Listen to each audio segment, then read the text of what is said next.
You wake to the smell of smoke. Not fire in the hall panic smoke. No, this is the earthy, comforting scent of something smoldering beneath layers of leaves and stone.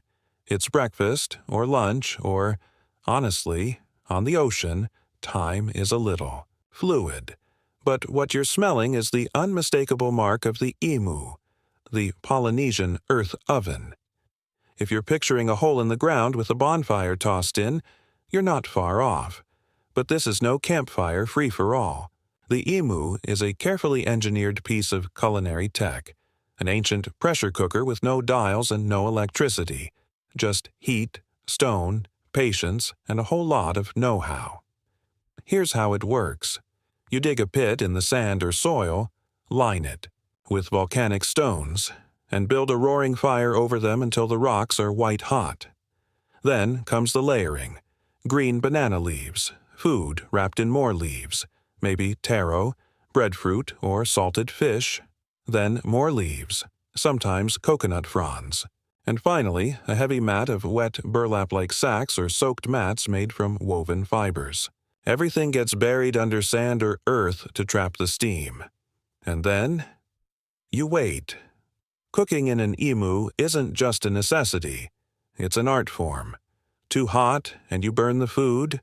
Too cool, and you'll be chewing raw taro at midnight. The steam and pressure tenderize even the toughest cuts, blending flavors so deeply that your taste buds do a double take. When the pit is opened, hours later, the aroma that rises is pure magic. Smoke, earth, roasted starches, a hint of sea salt, like the island itself gave birth to dinner. A quirky tidbit? In some cultures, the emu doubled as a ceremonial space. Special foods prepared this way weren't just meals, they were offerings, part of rituals celebrating births, harvests, or safe voyages. The act of cooking was almost sacred, as if you were calling on the elements, earth, fire, water, air, to bless your journey. Historians still argue whether the techniques for building and using earth ovens originated in Polynesia or were imported from early Austronesian settlers. What's clear is that these methods evolved over time, adapting to each island's unique resources. Some used coral stones instead of volcanic rock, others incorporated clay or coconut husk layers to boost insulation. What's especially clever is how versatile this method was.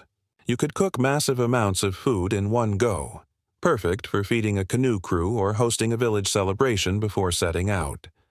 Whole pigs, if you were lucky enough to have one, could be roasted alongside taro and bananas, their juices blending together into a smoky, hearty feast. But even with humble ingredients, the emu turned simple staples into rich, satisfying meals. You get your hands dirty helping uncover today's meal. Your fingers dig into warm sand, peeling back scorched layers of banana leaf to reveal steaming chunks of breadfruit, softened to a custardy perfection. Taro so tender you can slice it with a whisper. Fish infused with wood smoke and sea air.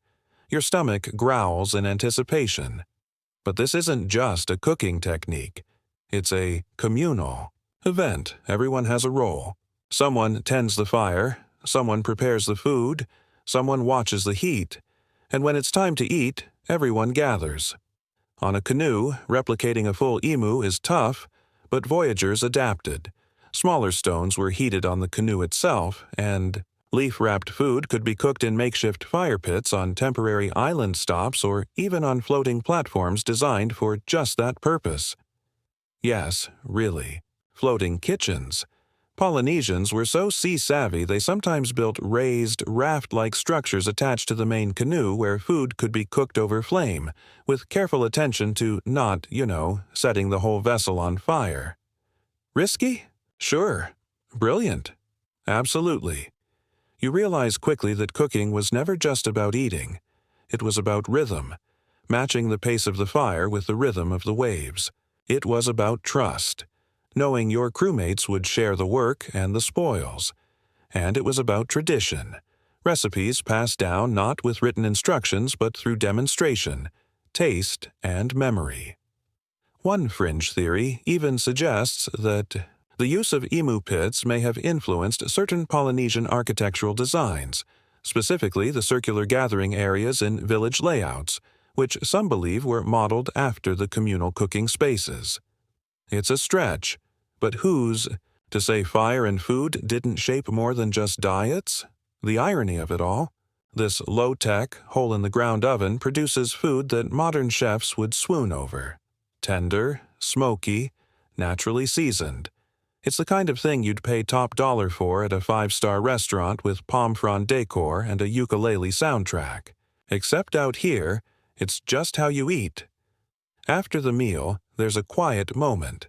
Bellies full, the sun high, the crew rests. You chew the last bite of roasted taro slowly, letting the smoky sweet taste linger. Around you, others stretch out. In the shade of the sail, stomachs rounded, eyelids drooping. It's a brief, blissful pause in the endless motion of the sea. So, as the ashes cool and the sand settles, you realize that the imu isn't just a way to cook. It's a reminder that even in a life of constant movement, there's room to stop, bury your meal in the earth, and wait. Let time do its work. Let heat and patience transform the ordinary into something sacred. By now, you've chewed dried banana, gnawed smoky fish, and probably steamed enough taro to last you a lifetime. But let's talk hydration, because no matter how well fed you are, go a day without fresh water on a canoe in the middle of the ocean, and you'll start to hallucinate your crewmate's head as a coconut. Not ideal. Water storage was arguably the most important logistical problem for Polynesian voyaging.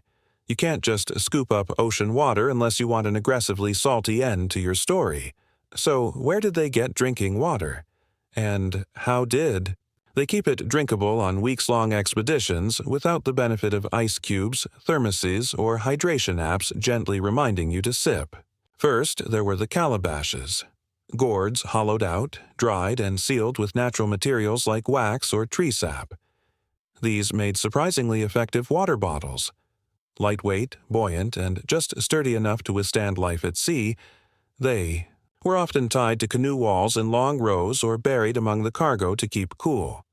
Next came coconut shells, specifically the green, immature ones. These weren't just for drinking straight from the tree on a tropical Instagram vacation. Coconut water inside the young fruit is naturally sterile, mildly sweet, and full of electrolytes. On voyages, coconuts were stashed by the dozens, both, for their drinkable centers and the creamy meat that came with it. Bonus, the tough husk helped them last longer without spoiling. One quirky hydration hack? Tying whole green coconuts under the canoe's decking to keep them cool in sea spray. And shade. Imagine your water bottle doubling as your canoe's insulation. Efficiency at its finest, but coconuts only go so far. For serious hydration, Polynesians collected rainwater. The canoe's sail and even the hull could be rigged to funnel rain into containers. In fact, some voyaging canoes had specially carved gutters or woven mats designed specifically to catch and direct rainfall during storms or squalls. You'd be surprised how quickly a 5-minute deluge could top off your supply, provided you weren't too busy trying not to tip over. Historians still debate whether large-scale water catchment systems were standard practice or more of a regional development. Some argue that high-seas voyaging relied heavily on island hopping because of water needs, while others believe Polynesians got clever with desalination techniques. There's little hard evidence for pre-modern desalination tech, but oral tradition suggests some communities boiled seawater in leaf-sealed pits, catching the steam on cool stones to condense it. It's speculative, but hey, where there's thirst, there's usually innovation. For longer voyages, water wasn't drunk willy-nilly. It was rationed carefully, with elders and navigators often given priority. Water was life, and in Polynesian culture that wasn't just a saying. Many island myths describe water as a sacred gift, sometimes stolen from gods, sometimes protected by spirits. To waste it was, quite literally, unthinkable.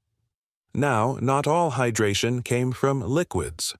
Many foods Polynesians brought were high in natural moisture, like poi, a paste made from fermented taro, cooked breadfruit, or mashed banana. Eating those alongside dried goods helped reduce dependence on pure water. Coconut meat, when chewed thoroughly, even releases a surprising amount of hydration, not enough for a triathlon, but enough to keep lips from cracking. Here's a weird but true fringe fact. In rare emergencies, some Polynesian voyagers reportedly drank small amounts of turtle blood, believed to be both hydrating and sacred.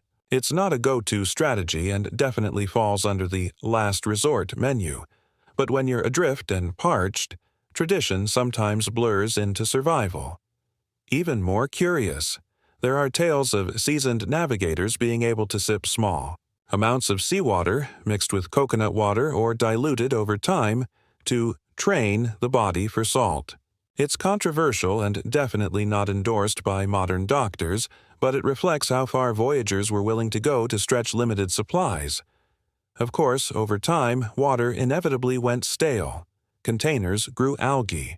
Coconut water turned sour. Rain didn't fall for days. That's when things got creative. Some voyagers flavored water with charred wood or soaked it in leaves to kill bacteria and improve taste. They didn't have chlorine tabs, but they understood that stagnant water needed a little help. Smoke, sun, even stirring with a heated stick. These were ancient hacks to keep your drinks as ungross as possible. Hydration wasn't just about thirst, it was about energy, focus, and survival. Dehydrated paddlers get sluggish, sick, and dangerously disoriented. A single fainting episode could throw off the crew's rhythm, or worse, lead to accidents. That's why you never sipped without thinking. Every gulp had meaning. And let's be honest, the moments of relief were worth remembering. Picture this. After a sweltering day of rowing under a blistering sun, your navigator finally calls for a water break. You untie a calabash, pop the seal, and drink. The water might be lukewarm and a bit leafy, but it tastes like the best thing you've ever had. Your head clears, your muscles unclench. For a moment, you remember why you loved the ocean. So, yes, survival food kept your stomach full. But it was water, simple, precious, often overlooked, that kept your heart beating, your brain thinking, and your body from shriveling into a cautionary tale. At some point, you start to realize that voyaging wasn't just about paddling, navigating, and occasionally trying not to pass out from sunstroke. It was also about the stories, and the songs, and, surprisingly often, the feasts.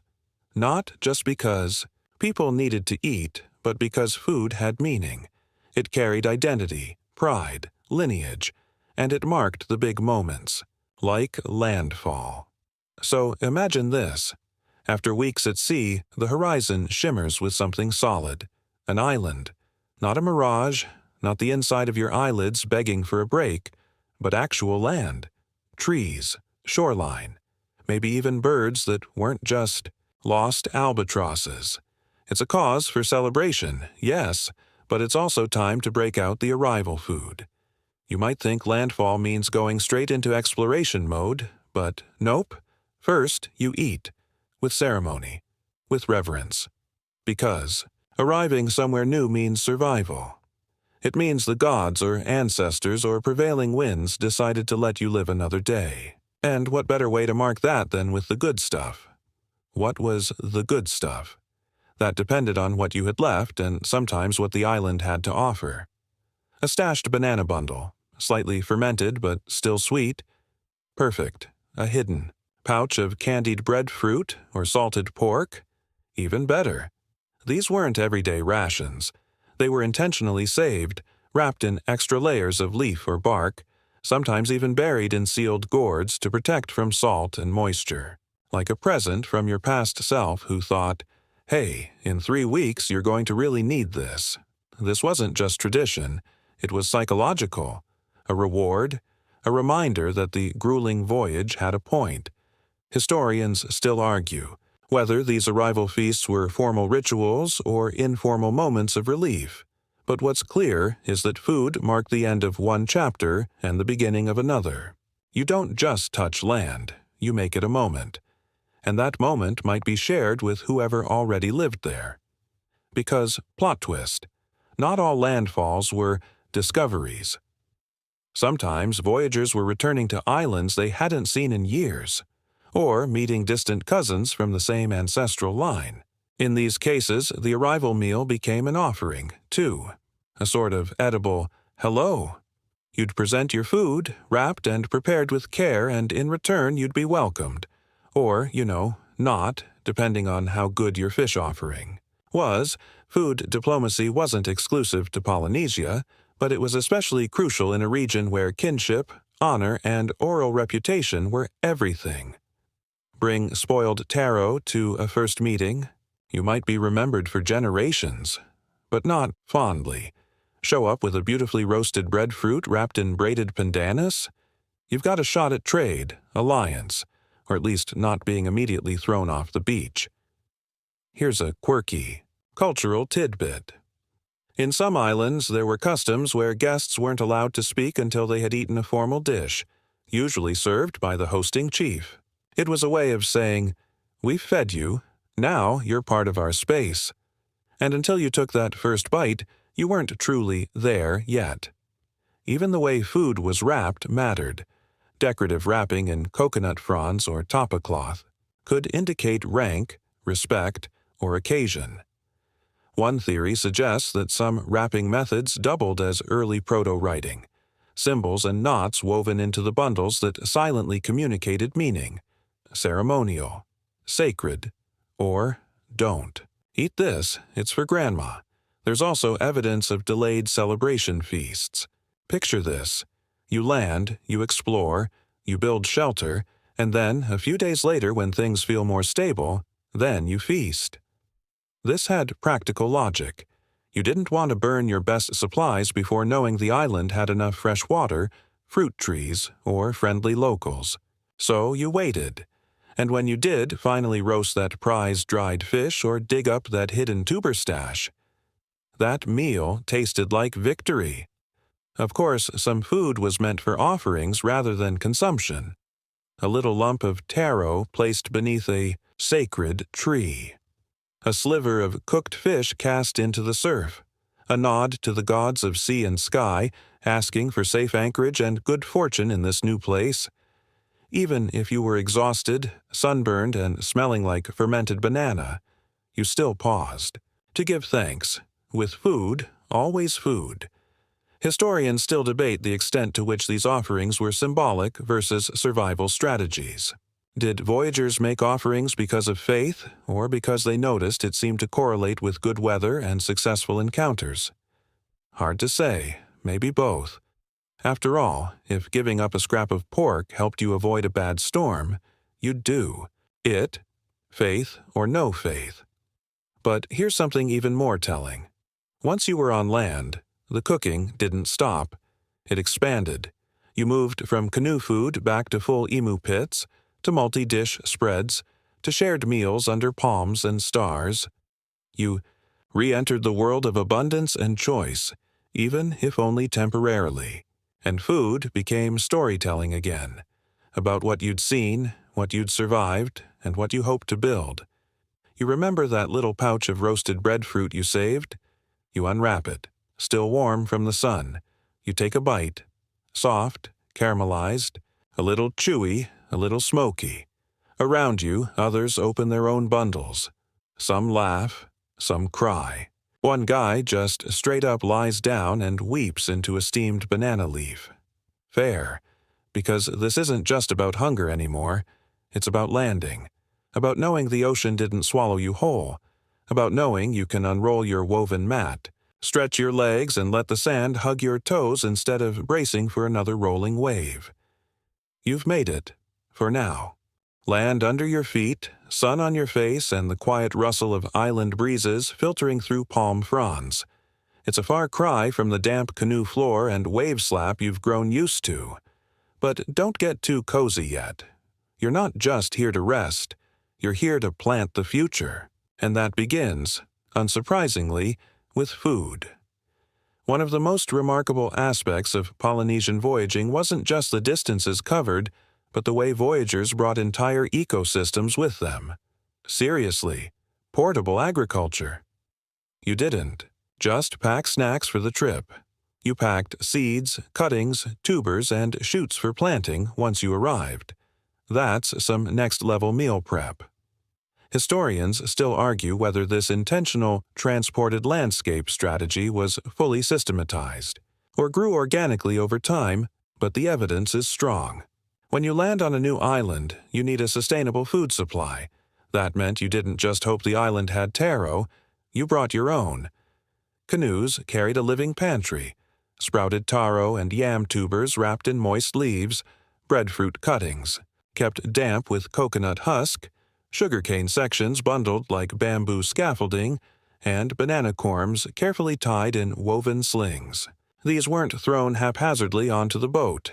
They had designated spots, cared for daily like the crew's own children. A soggy root or snapped stem could mean no food in a month.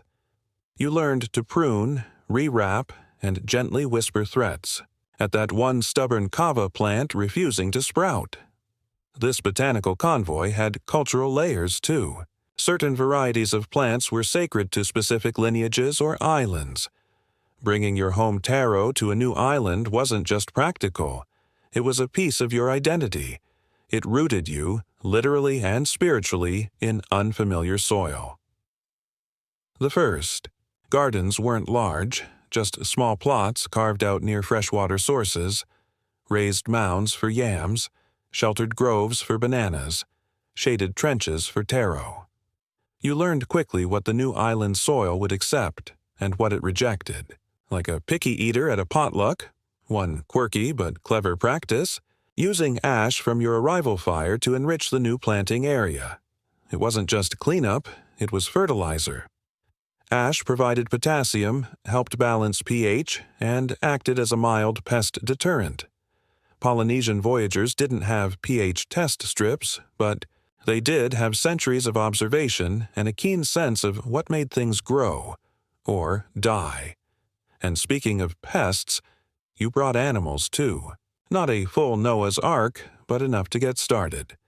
Chickens were the MVPs, easy to transport, quick to reproduce, and tasty in multiple forms. Pigs were trickier, especially on longer voyages, but where feasible, they came too, often sedated, or corralled in special canoe pens.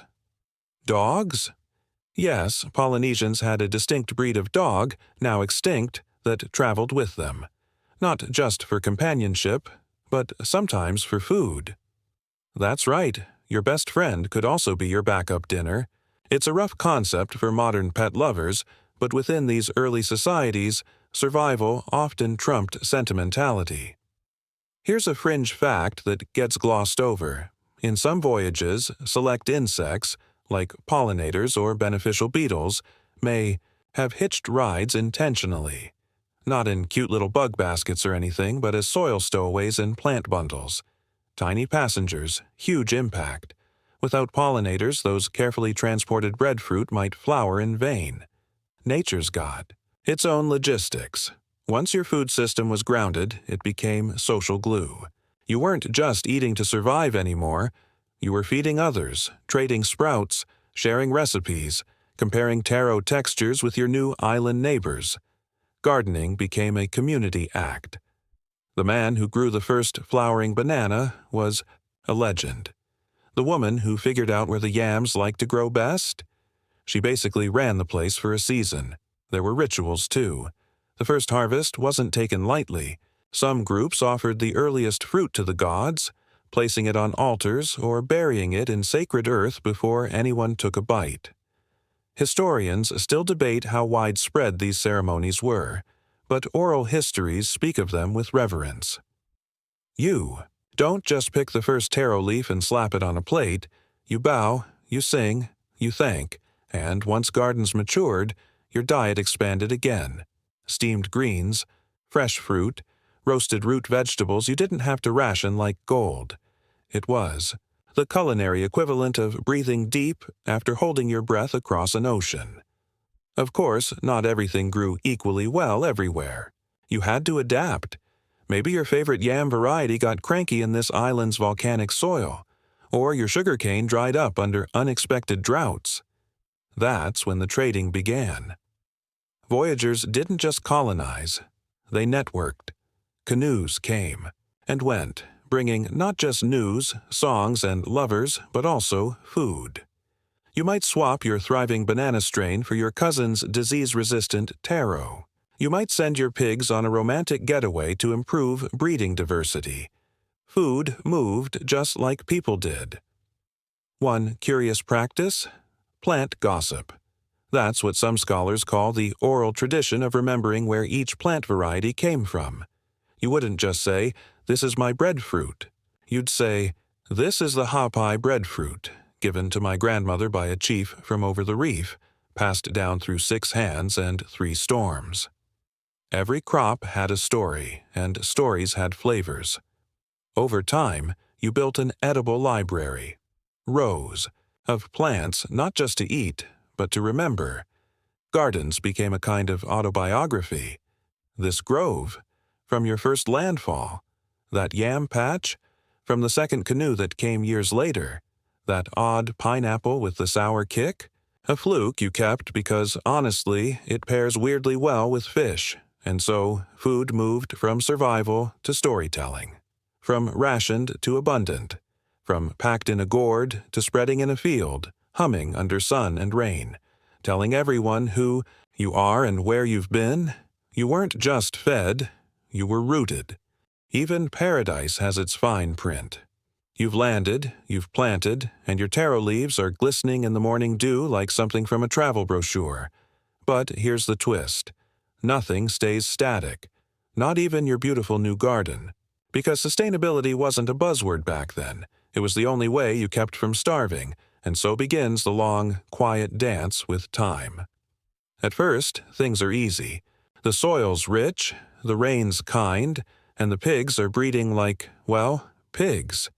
You start to feel confident, maybe a little too confident, but then your yams start shrinking. Your banana trees wilt just a little faster than usual. The chickens begin eyeing each other nervously. This is when you realize feeding a voyage was hard, but feeding a growing community over generations? That's the real challenge, and Polynesians knew it. Long before soil science had lab coats and peer-reviewed journals, these voyagers had field-tested wisdom. They rotated crops, they mulched. They diverted freshwater streams to feed taro terraces and intricate irrigation systems that modern hydrologists still admire. One mainstream fact that'll blow your mind, on some islands like Hawaii and Rapa Nui, entire valley systems were transformed into what were essentially green engineering marvels. Think stepped terraces, interlocked canals, and pond fields where taro grew in calm, nutrient-rich pools. Thousands of people fed by a single valley, without a backhoe in sight. But these systems didn't just feed bodies. They structured society. Land rights often followed who could maintain or inherit food-producing plots. Power, prestige, and politics. All wrapped around who grew what and where, and how much of it you could offer during the next ceremonial feast. Still, cracks formed over time. Historians still argue whether environmental collapse or outside contact was more to blame for certain island declines. Was Rapa Nui's deforestation purely due to humans chopping down trees for canoes and firewood? Or was it climate change layered with the unfortunate arrival of rats who gnawed through palm seeds like popcorn at a movie? The debate continues. What's certain is this: sustainability was never guaranteed. It required constant vigilance. You get creative. You compost with fish scraps. You plant nitrogen-fixing legumes beside your root crops. You learn which banana trees whisper, "I'm done," and replace them with fresh cuttings. You observe. You experiment. And sometimes, when nothing works, you pull up anchor and sail again. Yes, not all voyagers stayed forever. Sometimes food systems failed, or enemies arrived, or the stars told you to move on. And just like that, the portable pantry was packed once more, and the canoe pushed out toward a new horizon. And here's a quirky tidbit to ponder as you imagine all this. There were certain taboo foods, not because they were poisonous or gross, but because they were too sacred, reserved only for chiefs, or forbidden to women, or only eaten during eclipses. Food wasn't just nutrition, it was status, ritual, law. There were gods for breadfruit, chants for yams, offerings of fish placed on carved altars during solstice. Your dinner wasn't just about appetite. It was about aligning yourself with the cosmos. Talk about dinner theater. Eventually, across the vast Pacific, these intricate systems led to vibrant, complex island societies, kingdoms with laws, priesthoods, fleets of canoes, and vast ceremonial feasts that made Thanksgiving look like a light brunch. All powered by food systems that started on a single canoe, packed in gourds and leaves, tended by hopeful hands and sunburned brows. You, yes, you in that canoe, were part of something enormous. Your dried bananas and roasted taro, your fish floss and water gourds, they weren't just trip supplies. They were seeds of civilizations. Each preserved bite a vote of confidence in the future, and through it all, there was taste, texture, scent. You. Remember it, don't you? The first mouthful of roasted breadfruit after a storm, the tang of salt on preserved fish, the weirdly comforting squish of fermented taro paste. These weren't just calories. They were maps. They told you where you'd been, what you'd survived, who you could trust. Eventually, generations passed. Canoes gave way to islands with names, chiefs with temples, and gardens rich enough to feed armies. But the memory of the voyage never faded. It lived in the food, in every wrapped packet of dried banana, in every slice of taro cooked in an emu pit, in every traveler's whispered thanks before that first bite. And so tonight, as you drift into sleep, you carry this with you. Not just facts and flavors, but a deep, humming awareness that somewhere, out on that endless Pacific blue, people once crossed a world with nothing but stars above, paddles in hand, and a bundle of yams tied carefully at their feet. All so they could eat. All so they could live.